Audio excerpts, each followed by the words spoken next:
Tarde, estamos aqui para mais uma aula de História para a primeira série do ensino médio. Hoje o tema é os povoadores da América e as descobertas arqueológicas brasileiras. Quem vai dar essa aula para vocês é a professora Luíse Coutinho de Oliveira. Olá pessoal, boa tarde, sejam bem-vindos a mais uma aula de História, hoje para o pessoal da primeira série do ensino médio, e como a professora Clarissa disse, é uma aula sobre os povoadores da América, né, pegando o gancho da aula passada, onde a gente falou de pré-história, né, a pré-história ela existiu em diversos momentos, em diversos lugares do mundo, claro que não ao mesmo tempo, né, e a gente vai ver um pouquinho como que foi o povoamento aqui do nosso continente americano, passando um pouquinho pela pré-história brasileira, mas principalmente falando das descobertas científicas brasileiras, da importância do Brasil na construção de uma narrativa histórica. Até pegando o gancho, né, Clarissa, da aula anterior, que nós também discutimos o eurocentrismo. Até que ponto o eurocentrismo também contamina a questão da historiografia, ou seja, da contação da história, da narrativa histórica. Então, só para dar uma olhadinha aqui na tela, o objetivo da nossa aula de hoje está ligado à habilidade do currículo do Estado de São Paulo, que é reconhecer a construção histórica no conceito de pré-história, realizando a reflexão e a crítica em relação ao termo que privilegia as sociedades ocidentais e desconsidera as sociedades ágrafas, ou seja, as que não têm escrita. Então, olha só, a gente já vai começar a nossa aula com uma pergunta problematizadora aí na tela, que é a seguinte: as descobertas arqueológicas brasileiras nos ajudam a contar a história do povoamento da América? É isso que a gente vai descobrir na aula de hoje.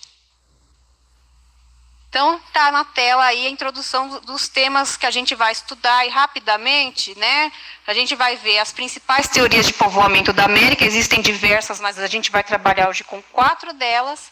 Quais são as descobertas arqueológicas brasileiras que contribuíram com essas teses, com essas teorias, ou mesmo as que contestam, e problematizar a predominância dessas narrativas construídas por meio de teorias e estudos de cientistas estrangeiros europeus. Certo, gente? Então, olha só, para a gente entender aquela perguntinha problematizadora, começar a pensar sobre ela, vamos analisar a seguinte tabela a respeito das teorias de povoamento da América. Então, na tela aí para vocês, estão as teorias de povoamento da América. Nós temos 4 principais. Essa tabela, o conteúdo dela também está no caderno do aluno do São Paulo Faz Escola, do ensino médio, tá? Da primeira série do ensino médio. Então, quem quiser voltar a esse conteúdo, analisá-lo com mais calma em casa, está lá no caderno do aluno, certo? Então, só adiantando para vocês que dessas 4 teorias, a principal é a teoria de Clovis, tá? Clovis não é um cientista, Clovis é uma cidade da região do Novo México, onde foram encontrados alguns vestígios. E esses vestígios comprovam que, em um dado momento, populações vieram da Ásia para o continente americano através do Estreito de Bering, tá? O Estreito de Bering, a gente já vai ver daqui a pouquinho no mapa o que é, mas criou-se ali uma passagem natural através do congelamento, né? E esse estreito, que é uma fina faixa de água entre 2 trechos de terra, estava congelado, permitindo que as populações saíssem da Ásia e chegassem até a América. Basicamente, essa é a teoria de Clovis aí. Já já a gente analisa umas imagens. Colocando a tabela novamente na tela. Segunda teoria, a teoria da rota costeira, que afirma que os homens americanos teriam vindo da Ásia em pequenos barcos e que navegaram próximo à costa até chegarem à América. Então, eles iam navegando ali próximo à costa, ou seja, ao litoral, né, para não entrar em mar aberto, e foram chegando dessa forma da Ásia até o continente americano, tá? Mais uma vez, a terceira teoria das ilhas do Pacífico. Nessa teoria, acredita-se que os homens da Ásia teriam realizado uma travessia pelo Oceano Pacífico, navegando de ilha em ilha em pequenas embarcações, chegando até a América do Sul. Então, vamos observar que existe uma ligeira mudança aí. Se a gente admitir as 2 primeiras teorias, a de Clovis e a da rota costeira, os homens, já o Homo sapiens, né, Clarissa, chegou da Ásia até a América pelo continente, pela parte norte do continente, pela América do Norte. Já nessa terceira teoria das ilhas do Pacífico, os seres humanos teriam saído da Ásia e da Oceania, onde tem a Austrália, a Nova Zelândia, navegando e chegando na América do Sul, onde se encontra o Brasil, tá? Vamos finalizando aí a nossa análise da tabela. Então, está lá a última teoria, que é a da migração atlântica. E essa hipótese afirma que alguns habitantes da Europa teriam navegado em barcos feitos de couro pelo Oceano Atlântico e chegado ao norte do continente americano. Então, só para pontuar, pessoal, cada uma dessas teorias, ela é embasada por fontes, por vestígios, documentos históricos. Por isso que a de Clovis é a teoria mais largamente aceita pelos cientistas do mundo inteiro, porque é a que mais possui vestígios, tem um conjunto maior de vestígios, e a gente vai conhecer um pouquinho deles na próxima imagem. Então, olha só, gente, na tela aí, só para vocês entenderem o que eu falei do Estreito de Bering. Então, olha só, a parte à esquerda aí do mapa, que é essa imagem maior que vocês estão vendo, é a Ásia, né? E a parte mais ali para a direita, para baixo da imagem ali do mapa, já é a região dos Estados Unidos. E essa parte branca aí que vocês estão vendo, são áreas congeladas. Esse congelamento permitiu a passagem dos seres humanos de um continente para outro, tá? Lá do lado direito da tela, em cima, vocês têm uma imagem ali do globo terrestre, e tem um retângulozinho amarelo, e ali tem o detalhe do que seria esse Estreito de Bering aí, que ligava a Ásia à América. Um outro detalhe que reforça a teoria de Clovis é justamente a questão da similaridade física entre os povos nativos da Ásia e os povos nativos da América, principalmente a América do Norte, que é o indígena, né? Então, vocês notem como o oriental é parecido com o indígena, né? O olho puxado, o cabelo liso, né? Então, essa é uma característica que reforça ainda mais essa teoria de Clovis, que os homens da América vieram da Ásia. Só para a gente finalizar a análise das imagens, na tela, por gentileza, ali abaixo nós temos alguns artefatos feitos de pedra lascada, que provavelmente serviram como instrumentos de caça e que foram encontrados em toda essa região aí da Beríngia, né, do Estreito de Bering, até a cidade de Clovis, ali na região do Novo México, tá? Mais um elemento que confirma a teoria de Clovis. Certo? Agora que a gente já conhece as 4 principais teorias, vamos dar prosseguimento aí na tela, por gentileza. Então, olha só, como será que as descobertas arqueológicas brasileiras foram recebidas pela comunidade científica internacional? Porque, claro, os cientistas brasileiros, né, voltando aqui, o pessoal aqui do Brasil estudou os fósseis encontrados aqui, e eles foram tentar ver se esses fósseis encontrados, esses vestígios, se encaixavam com as descobertas já feitas e que formularam essas teorias que a gente conhecia, certo? Então, olha só, agora nós vamos ter a nossa primeira interação pelo chat, para a gente começar a falar de uma das importantes descobertas arqueológicas brasileiras. Na tela, por favor. Então, olha só, quem é ela? Eu acho que muitos de vocês já viram esta imagem, né, em livros didáticos, na internet, na TV. Então, se você sabe quem ela é, quem é esse vestígio aí, vocês subam a hashtag com o nome dado a ela pelos cientistas brasileiros. Vocês têm 1 minutinho para fazer isso a partir de agora lá no chat.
Oi, pessoal, estamos de volta.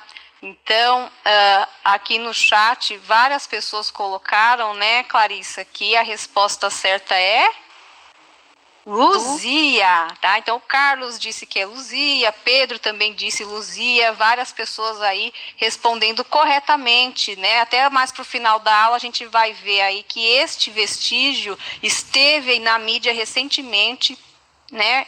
Devido a um evento que ocorreu lá no Rio de Janeiro, mas aí não vou dar o spoiler da aula ainda, tá? Então, se você respondeu que é Luzia, você acertou. A grande maioria colocou, né, a reconstituição da Luzia. Isso, é bem conhecido esse vestígio, né?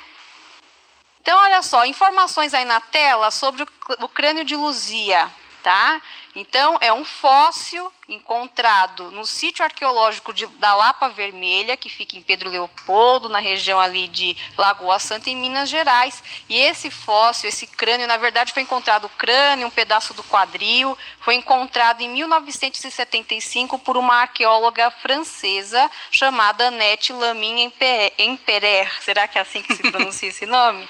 Tá? E ela faleceu pouco tempo depois de encontrar esse vestígio. Então, ele foi encaminhado para a Universidade do Rio de Janeiro e ficou meio que esquecido, arquivado ali na reserva técnica. O que se soube é que este vestígio de Luzia, né, fazendo a análise ali do fóssil, da datação, ele poderia possuir aproximadamente 12 mil anos, tá?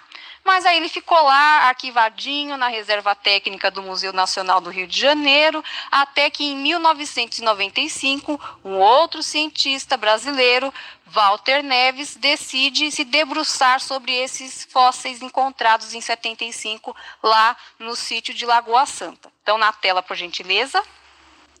Nós temos aí uma breve biografia do Walter Neves, está aí a carinha dele, para vocês saberem quem ele é. Ele é mineiro, biólogo, antropólogo e arqueólogo, professor da USP, né, já aposentado, e ele criou um departamento lá chamado Laboratório de Estudos Evolutivos Humanos, tá? Foi através desses estudos aí que o Walter Neves descobriu mais informações sobre a Luzia. Então, na tela, por gentileza. Então, olha só, em 95, ele teve, como eu falei para vocês, acesso ao material encontrado por aquela arqueóloga francesa, estava lá no Museu do Rio de Janeiro, e ele decidiu fazer uma análise morfológica do crânio, a morfologia craniana. Morfologia vem de forma. Então, o que o Walter Neves estava tentando descobrir é como seria o rosto da Luzia, né?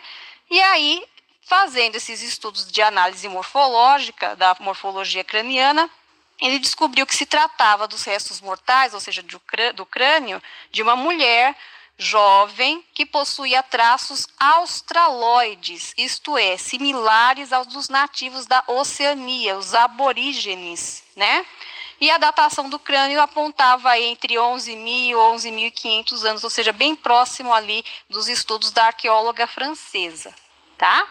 Então, olha que importante esse estudo, né? Uma mulher que, né, foi encontrada ali, morreu ali naquela região de Minas Gerais, tinha algumas características que demonstraram várias outras informações, né, que ela morreu jovem, que ela tinha uma dieta pobre em proteínas, ela se alimentava muito mais de carboidrato. Enfim, várias outras informações foram acrescentadas ali pelos estudos de Walter Neves. Entretanto, esses estudos não foram bem aceitos na comunidade científica internacional num primeiro momento, né? Porque ele é um pouco diferente da teoria de Clovis. Vamos lembrar que a Luzia tem uma aparência australoide, uma aparência que não é parecida com a do indígena nem com a do asiático. Então, poderia, num primeiro momento, confrontar aquela teoria mais largamente aceita, né? Mas o que aconteceu para se mudar de ideia? Porque isso aconteceu, né? Os estudos do Walter Neves começaram a ser amplamente divulgados. Então, na tela, o próximo slide. Então, olha só, em 99, uma emissora inglesa, a BBC, né, quis fazer uma reportagem sobre os estudos de Walter Neves aqui no Brasil e eles encomendaram aí uma reconstituição do que seria o rosto de Luzia a partir dos estudos do Walter Neves, né? Então eles fizeram um molde ali, né, com materiais e chegou-se naquele resultado da imagem que vocês viram ali na nossa primeira interação no chat, né? Então, quando a BBC faz esse estudo, quando ela faz essa reconstituição e divulga por meio de um programa de TV, aí a comunidade científica internacional começa a ganhar interesse nesses estudos, né? Começa a perceber que pode se tratar de uma segunda teoria que não anularia a primeira lá, aquela mais amplamente aceita, que é a teoria de Clovis, né? Que de repente pode ser que hajam duas correntes migratórias que povoaram a América e não somente aquela primeira que é a teoria de Clovis. Certo? Então, dessa forma, graças ao dedinho ali da BBC de Londres, o pessoal começou a reconhecer o trabalho que o Walter Neves fez aqui no Brasil. Então, olha a questão, né, Clarissa, do eurocentrismo. Exatamente. De novo, né? Não valorizar a pesquisa brasileira, né? E outras, né, interpretações acerca da vinda, né, desses primeiros hominídeos, primeiros humanos aí, né, para a região das Américas. Exatamente. Então, essa aí, fechando essa questão do Walter Neves aí, o eurocentrismo, né, o olhar da ciência europeia validando um estudo brasileiro, tá? Isso aconteceu uma segunda vez, dessa vez com outra arqueóloga brasileira, mas a gente já fala dela, porque agora a gente vai fazer mais uma interação pelo chat, tá? Coloca na tela, por gentileza. Então, só para a gente reforçar o que a gente viu sobre o Walter Neves aí, né? Qual das teorias de povoamento da América os estudos arqueológicos de Walter Neves podem ser associados? Então, as alternativas são as mesmas da tabelinha que a gente já viu. Vocês coloquem no chat apenas a letra correspondente à alternativa que você escolheu. Tudo bem? A gente volta daqui 2 minutos.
Estamos de volta, pessoal aqui colocando no chat várias respostas, 2 predominaram, né? Então, por exemplo, o Lucas, o Guilherme, o Ítalo, eles disseram que a alternativa correta é a letra A, teoria de Clovis, ou seja, os estudos de Walter Neves reforçam, estão associados a esta teoria. O Bruno aqui, né, tá colocando a B. Isso. Larissa, C, então não é consenso, professora. Então que gerou polêmica. Vai ter que explicar direitinho aí. Então vamos lá, gente.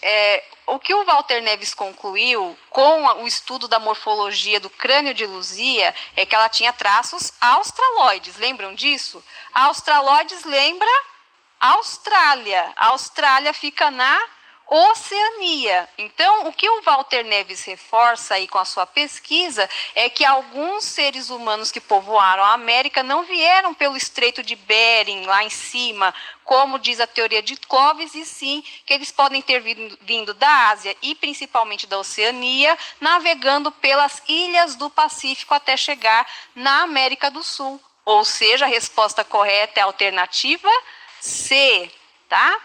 É a teoria de navegação das ilhas do Pacífico. Essa é a teoria com a qual os estudos de Walter Neves mais convergem, o que não significa que ele anula as demais.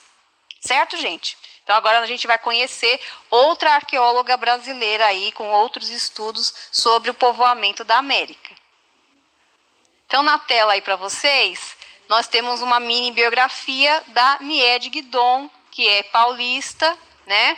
Mas hoje ela vive no Piauí, aliás, há muitos anos, desde os anos 70, ela vive lá, né? Porque ela fez uma tremenda descoberta arqueológica lá na região de São Raimundo Nonato, né? Existe um sítio arqueológico chamado Pedra Furada e lá tem uns vestígios muito importantes aos quais ela se debruçou ali durante toda a sua vida e até hoje, né, Clarice? Ela está lá lutando para se fazer. Ela fundou, né, o Museu do Homem Americano, isso. Depois de muita luta para ser reconhecida enquanto, né, as suas pesquisas, as suas descobertas aí. Exatamente. Então, olha só, na tela, por gentileza, Niede Guidon, né, nos anos 70, encabeçou uma pesquisa no sítio arqueológico de Pedra Furada. E lá, segundo seus estudos, existem provas da existência humana na América datadas entre 33 mil e 58 mil anos, ou seja, anteriores à descoberta ali do fóssil da Luzia, né, vestígios mais antigos que a Luzia. A partir de suas descobertas, Guidon desenvolveu a teoria de que grupos humanos podem ter migrado do continente africano, local de origem dos primeiros hominídeos, e do Homo sapiens, diretamente para a América via Oceano Atlântico. Então vejam que a teoria de Niede Guidon não se relaciona com nenhuma daquelas 4 da tabela. Ela defende que os seres humanos que povoaram o Brasil podem ter vindo diretamente da África, que é o berço da humanidade, para a América do Sul. Né? E como é que ela chegou nessa conclusão? Analisando os geólitos que ela achou naquele sítio lá em Pedra Furada, né? Os geólitos é uma formação geológica bastante grande, ela tem várias camadas, né? Cada camada indica uma passagem de tempo, então quanto mais espesso esse geólito, mais tempo tem, vai sendo acumulando ali camadas. E nas camadas mais profundas do geólito, o que a Niede encontra. Então, na tela aí para vocês. Então, olha só. Ela encontrou restos de fogueiras, né, lascas de pedra, né, ou seja, pedras que poderiam ter sido usadas como instrumentos de caça, né, e por se tratarem de geólitos, esses materiais não foram prontamente reconhecidos pela comunidade científica, já que eram restos de fogueiras.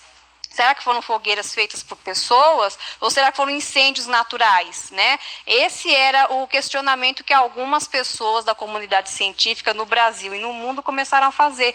Como saber se esses vestígios encontrados nos geólitos lá das descobertas da Niede eram fruto da ação humana? O próprio Walter Neves foi uma dessas pessoas que questionou os estudos da Niede, né? Ele não acreditava que esses fósseis fossem vestígios da ação humana e sim de processos naturais aí, tá? Só que o que aconteceu? De novo lá na tela, né? Em 2006, a gente teve uma reviravolta. Então, olha só quanto tempo a Niede demorou para conseguir validar suas pesquisas. Porque ela teve uma ajudinha, né, do antropólogo francês Éric Boeda. Tá? O Éric Boeda pegou lá os vestígios, os fósseis que a Niede Guidon descobriu, levou para a França, fez diversos estudos de datação e lá ele descobriu que sim, a data averiguada pela NIED estava correta, eram vestígios que datavam entre 30.000 e 58.000 anos e que sim, eles eram frutos da ação humana. Então eram restos de fogueira feitas por pessoas, eram lascas de pedra feitas por pessoas lá nesse período aí que pode chegar até 58.000 anos atrás. Então, a Nied Guidon consegue provar aí com seus estudos que a presença do ser humano na América e no Brasil é muito anterior a 12.000 anos, como sugere aí os estudos sobre o crânio de Luzia. Certo? Uhum. Então, vamos voltar à nossa pergunta problematizadora, agora que a gente já conheceu as teorias, já conheceu os estudos do Walter Neves e da Nied Guidon, será que as descobertas arqueológicas brasileiras nos ajudam a contar a história do povoamento da América? O que vocês acham, sim ou não, né? Então, olha só, mais uma interação via chat para vocês. Tá? Então, nós vamos analisar 3 afirmações e vocês vão nos dizer se elas são verdadeiras ou falsas. No chat, vocês coloquem o número da afirmação, 1, 2 ou 3, e a letra correspondente. V se você acha que é verdadeiro, F se você acha que é falso. Tudo bem? Então, na tela aí, nós temos a primeira afirmação. Os estudos de Walter Neves sobre o crânio de Luzia se opõem às teorias tradicionais do povoamento da América. Verdadeiro ou falso, gente? 1 minutinho lá no chat.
Estamos de volta. E aí, o que vocês acham? Né? Os estudos do Walter Neves, eles se opõem às teorias tradicionais de povoamento da América, aquelas 4 da tabelinha do começo da aula.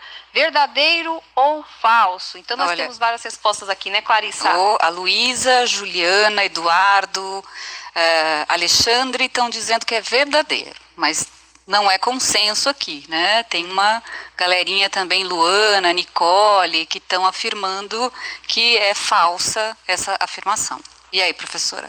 Olha, então a Luana e a Nicole, todo o pessoal que colocou que é falso, acertou, tá? Então, os estudos de Walter Neves de nenhuma forma se opõem às teorias tradicionais. Pelo contrário, ele não nega nenhuma delas, ele admite que podem ter acontecido as 2 teorias concomitantemente e uma daquelas teorias que é da navegação via Ilhas do Pacífico é a que mais está ligada ali aos estudos dele. Os estudos dele provam que aquela teoria pode ser verdadeira, né? Então não se opõe, pelo contrário, ele converge, até confirma algumas delas ali, tá?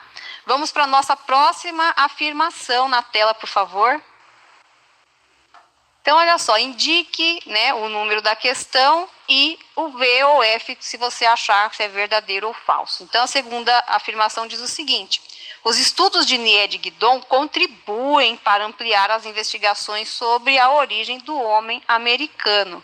Verdadeiro ou falso? Na tela, 1 minutinho, a gente volta.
Então, estamos de volta. E agora, essa segunda afirmação aí, os estudos de Nied Guidon contribuem para ampliar as investigações sobre a origem do homem americano? Luiz, aqui acho que a grande maioria acertou, né?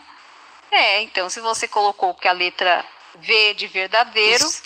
você acertou. Então, não é porque as teorias da Nied Guidon não se relacionam diretamente com nenhuma daquelas 4 teorias tradicionais que ela não contribuiu para os estudos da origem do homem americano. Pelo contrário, ela está oferecendo mais hipóteses ainda, mais possibilidades de caminhos que os homens lá, o Homo sapiens lá, em algum determinado momento, fizeram da Ásia, ou da África, ou da Oceania até a América. Então, ela contribui oferecendo mais hipóteses, certo?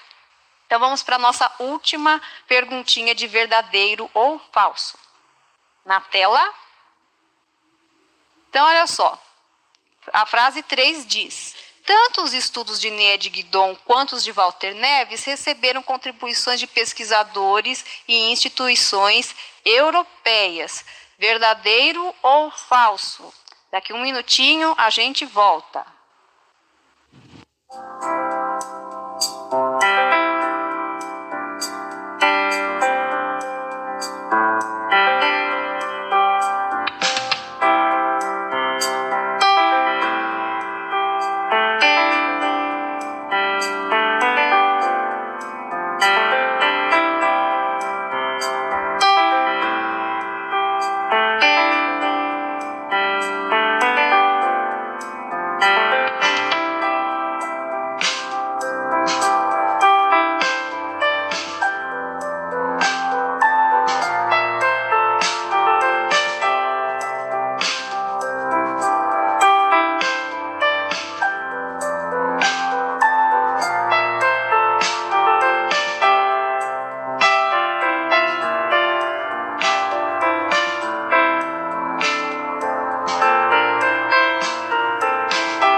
De volta aqui na nossa aula. E aí, Clarissa, o que o pessoal colocou? Tô feliz, eles estão acertando tudo aqui, ó. Vitória, Pedro, Fabiano, todos colocaram que a afirmativa é verdadeira. Isso, né? Então, muito bem. Se você colocou que é verdadeiro, você acertou. Então, tanto os estudos de Nied Guidon quanto os de Walter Neves tiveram ali o dedinho, a ajudinha para serem validados, seja pela emissora BBC, como no caso do Walter Neves, que é da Inglaterra, seja pelo arqueólogo Eric Boeda, como é no caso das teorias ali dos estudos da Nied Guidon, né? Precisa que alguém lá da Europa venha e fale, olha, isso é interessante. Aí a comunidade internacional científica começa a perceber, né, é chamada a atenção para aqueles estudos feitos aqui, e eles começam a ganhar uma validação, um reconhecimento internacional. E isso não é muito positivo, Não. né? Existe um descrédito aí da nossa ciência, e não é um descrédito porque os nossos cientistas não são competentes, pelo contrário, o descrédito começa justamente pelas próprias autoridades brasileiras, né? As pessoas ligadas a órgãos governamentais de incentivo à pesquisa, ao estudo, que não valorizam a ciência, certo? Agora, para a gente falar um pouquinho dessa desvalorização dos órgãos governamentais a respeito da pesquisa e da ciência aqui no Brasil, a gente vai relembrar um momento que é recente, foi em 2018, mas que foi extremamente trágico para a ciência brasileira, que, colocando aí na tela, vamos ver se vocês vão se lembrar. Então, olhem essa imagem aí, né? E respondam no chat, em 2 minutinhos, a essas 2 questões, tá? Coloquem bem sucintamente lá no chat qual é o evento envolvendo a museologia e a ciência brasileiras esta imagem retrata. É importante que eles tentem rememorar, né, o que aconteceu o ano passado, as notícias de jornal, né, o que viram na TV, observar bem a imagem para poder lembrar desse evento aí, bastante triste, né, para nossa memória. Exatamente. Nosso patrimônio, né? Exatamente, muito triste. E a segunda pergunta diz o seguinte: qual importante documento histórico foi seriamente danificado neste evento? Vocês têm 2 minutos para responder essas 2 perguntinhas no chat.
Estamos de volta e vamos ver se o pessoal lembrou aí deste evento triste que ocorreu lá no dia 2 de setembro de 2018. Clarissa, o que o pessoal está colocando aí? Estão colocando certinho, o incêndio do museu, né, no Rio de Janeiro.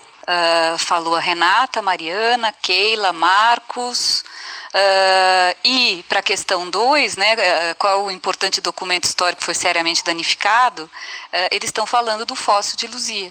Exatamente, pessoal, parabéns, né? É um evento que foi muito marcante, né? Infelizmente de uma forma negativa, porque reduziu a cinzas décadas de estudos em diversas áreas, né? Na área da arqueologia, na área da botânica, né? Estudos que foram muito ali batalhados para acontecer por diversos cientistas e pesquisadores, foram totalmente destruídos em incêndio, fora as relíquias, né? Sim. Que a gente tinha ali, tinha até múmia, né? Sarcófago egípcio, tudo foi reduzido a cinzas, tá? Mas o crânio de Luzia, né, como vocês bem responderam, era um desses artefatos que estavam ali abrigados no Museu Nacional e que, felizmente, conseguiram, né, recuperar boa parte dele. Ele foi cerca de 80% danificado, mas ele já está passando por reconstituição, por restauração. Então, é um fóssil importantíssimo que não foi totalmente perdido. Mas fica aí esse evento triste como um símbolo da negligência, um símbolo da falta de interesse dos órgãos governamentais em preservar a nossa história, em preservar aí a nossa ciência, né, incentivar a ciência brasileira. E aí, para a gente encerrar a nossa aula, eu vou deixar para vocês aqui na tela 2 QR Codes, né? Esses QR Codes levam para programas, né, da TV Brasil chamado Conhecendo o Museu Nacional, né? Então vocês vão poder conhecer tudo que foi, infelizmente, perdido nesse incêndio, né? Já o de baixo, lá, o Conhecendo o Museu do Homem Americano, vocês vão conhecer o trabalho e a pesquisa da Niede Guidon com o Museu do Homem Americano fundado por ela, né? E valorizem os museus, gente. Essa é a mensagem final da nossa aula. Eu agradeço demais a presença de vocês e a gente se vê na próxima. Tchau, gente! Tchau, tchau.